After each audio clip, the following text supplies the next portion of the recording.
James stood at the edge of the old iron bridge, staring down at the river below. The water glimmered beneath the morning sun, flowing endlessly, as though it carried the dreams of everyone who had ever stood where he was now. He sighed heavily. His dream of starting a small design studio had almost crumbled. 3 failed attempts, endless rejections, and savings that were nearly gone. He wondered if it was even worth trying anymore.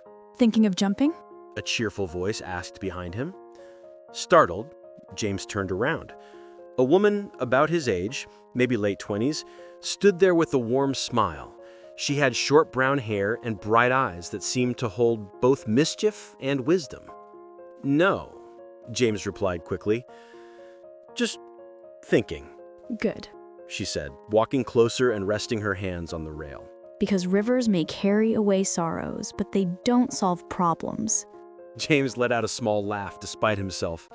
"You sound like you've said that before," I have. she admitted. I'm Emma. And you are? "James," Nice to meet you, James. she said. So?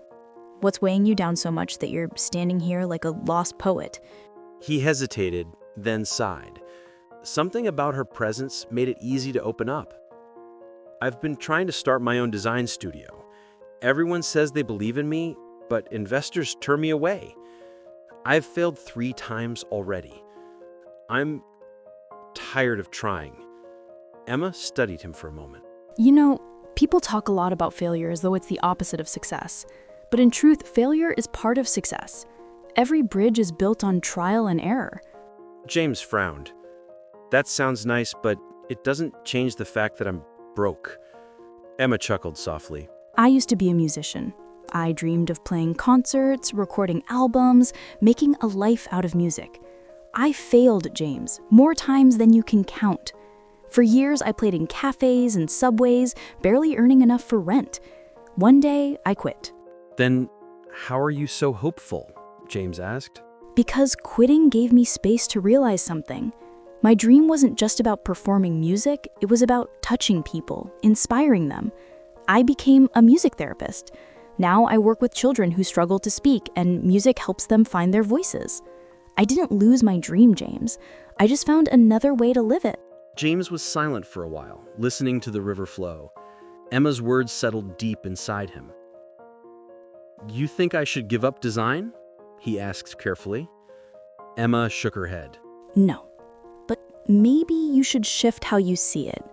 Instead of building a grand studio all at once, why not start smaller? Help a few local businesses, share your work online, teach others. Your dream might not look the way you first imagined it, but it can still come alive. James thought about it. For years, he had only chased the big picture, a glossy office, employees, big clients. He had never considered starting from the ground up, one step at a time. Emma looked at him kindly. James, you're standing on a bridge. You know what bridges are? Connections. Maybe this is your sign. Build small connections, one client, one project, one step. That's how real bridges are built, stone by stone.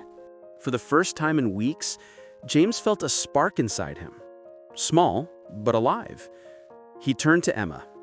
"Thank you. I think I needed to hear that." Emma smiled. Good. And who knows, maybe one day I'll be walking past a studio with your name on it, and I'll remember this moment. They laughed together, and the heaviness in James's heart began to lift. As the two of them walked off the bridge, James felt like the river wasn't carrying away his dreams after all. It was carrying away his doubts. The dream was still his, and now he had a new way to chase it. So remember, failure is not the end of a dream. It's a chance to discover a new path, or to start smaller, one step at a time.